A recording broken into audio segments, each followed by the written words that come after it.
a baseball to the top of that new metal roof out beyond center field over one of the eating areas, skimmed off the roof, and kept right on going into the Allegheny River. Brian Reynolds hit a ball to pretty much the same place, only his was a walk-off home run, and I'd still rather talk about Tucupita Marcano. Good morning to you. Good Thursday morning. I'm Dejan Kovacevic of DK Pittsburgh Sports. This is Daily Shot of Pirates. It comes your way bright and early every weekday. If you're into football and or hockey, I also offer daily shots of Steelers and Penguins, where you found this. Pirates 8, Brewers 7. The Milwaukees are struggling against your Buccos, which in and of itself should be an earth-shattering headline. The Pirates having taken both games of this series so far, with the finale coming this afternoon. But hey, let's not bury the lead, as they say in the news business, because the lead for the day was that Yoshi Tsutsugo was DFA'd. Yes, I know. And yes, I know. Okay. All right. Are we done with that part of the program? Okay, cool. Yoshi's gone. Marcano comes up. The difference, the contrast couldn't conceivably have been more stark. Marcano doing more for the Pirates on one night than Yoshi had done the entire summer. And that's not even a stretch. 3 hits, a triple, RBI, some aggressive base running, 2 terrific plays in the field. And let's just say Derek Shelton saw it the same way afterward. Yeah, I mean, I told Reynolds after the game, I thought Tucupita was the player of the game. I don't know why they were interviewing him because, I mean, you come back, the at-bats he had, the play he made and left was an unbelievable play. Even the play, the ground ball in the ninth, it looked like he came out of nowhere. I mean, we continue to talk about this kid being a baseball player, and he really demonstrated it tonight. He did a lot of really good things. This kid's 22 years old, and he's had multiple trips to the majors already, beginning with the Padres a couple years ago. Regardless of what that tells you about his ability, it should tell you a whole heck of a lot about his maturity and poise, that 2 different organizations saw him as worthy of promotions at his age. He's got something to him. He has shown not just productivity, but also pop, and he's shown it to all fields, unlike a lot of these youngsters that the Pirates have brought up, where you'll see someone like Jack Suwinski was mostly just pulling, not exclusively, but mostly. Marcano, he's tough to read. He's tough to anticipate where he's going to hit the ball. And he does have bat-to-ball ability, which is a term I've heard Ben Cherington use, and I just love. It's so basic. You say the kid can hit, He has bat-to-ball ability, but he does. When the pitcher throws the ball, he can put his bat on it and make things happen. He's been exciting at times, and he's someone who absolutely should stay part of your projections for a potential fixture for the franchise's future. This portion of Daily Shot of Pirates is brought to you by our friends at North Shore Tavern, that's directly across Federal Street from PNC Park. It's home of Steak on a Stone, an eating experience, underscoring the word experience. The steak is brought to you partially cooked on an 800-degree stone, and you do the rest. It's a ton of fun, it's a great meal, and it's a baseball atmosphere like no other in Pittsburgh. North Shore Tavern, right across Federal Street from PNC Park. And you know what I mean when I say that, a potential fixture for the franchise's future? I'm going back to about a month ago, whenever we were looking at the everyday lineup, when everyone was all wound up about the kids, and not without cause.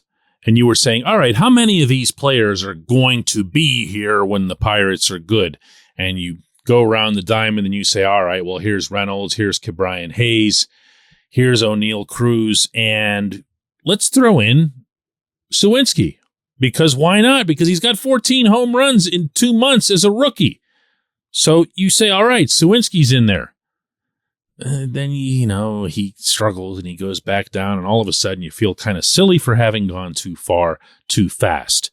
Well, in Marcano's case, he has to at least be in that mix. For one thing, he can play both outfield and infield. That doesn't mean he's great at either, but he can be very good at either. And this is why I always say that the bat will play. If Marcano can hit, certainly if he can hit on any consistent basis the way he did last night, they'll find a position for him. It doesn't matter where. They got 8 spots out there. They're going to create room for him in one manner or another. But me and you, we don't have to worry about that. And you know what? Really, neither does Ben Cherington. Those are the classic good problems to have. So if you look at your outfield and you say, all right, well, Brian Reynolds is here and he's going to be the guy in center field, and at some point or other, you're going to give Suwinski more everyday looks as opposed to rotating in and out. When he comes back, I believe he needs to play every bleeping day. You really, really need to let this kid get his groove back once he returns. So you've got one outfield spot, and you've got Cal Mitchell and Travis Swaggerty. And purposely for the discussion that's being had right now, leaving out Ben Gamel and veterans and so forth, I'm just talking about the kids. And you can work Marcano into that. You can also work him into second base. Look, we can sing the praises of Nick Gonzalez up, down, and sideways and what his potential is as a hitter. Everyone knew that when he was drafted. Entering this year, I feel this is important to remind people, he was, according to most ranking services, number 1 in the Pirates system ahead of O'Neal Cruz. That's the kind of hitter that Gonzalez is expected to be. Hasn't stayed on the field. Will he make it? Sure, someday he will. Will he be a star? We have no way of knowing that. That's kind of my point here. What you have to do, and this is something that, to Cherington's credit, he brought this up back when he was hired, that you have to have not just quality, but you have to have quantity, because you just don't know what's going to go wrong with young, or especially very young, baseball players. And you have to put them into positions where they're competing with each other. If Marcano is going to go out there and kick the rear ends, metaphorically, of the other players his age, it doesn't matter if they'll be outfielders or second baseman or whatever, he's gonna play. Plain and simple. When we come back, J1Q.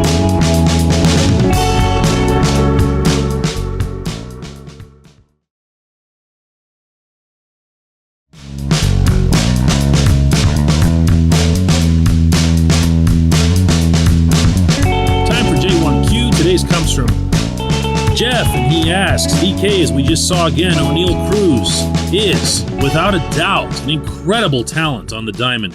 I'm wondering about his drive, his work ethic, his will to win. It takes more than talent to succeed in the majors. You've seen him here. You've seen him in spring training. What's your impression? My first impression, Jeff, is that when we, meaning those of us who passionately follow sports, can't hear from a player, we can question things like this. Now, sometimes this gets attached to where the player is from, or, I'm sorry to say, even race. I'm certainly not suggesting anything like that on your end. But that's the way these conversations tend to go. When we see and hear a Michael Chavis, for example, good old American boy, super enthusiastic, loves to talk, great interview. Look, I love talking to Chavis myself. He's one of my dudes in there, okay? But I'm going to acknowledge my own inherent bias as saying Chavis is a guy who plays with a lot of heart. And you don't have to doubt that even visually. You saw the way he went around first base last night and stumbled after he bumped into Rowdy Tellez, and he just kept on motoring, and we all love Michael Chavis, okay? And we see like a Yoshi, and he's constantly expressionless, at least on the field.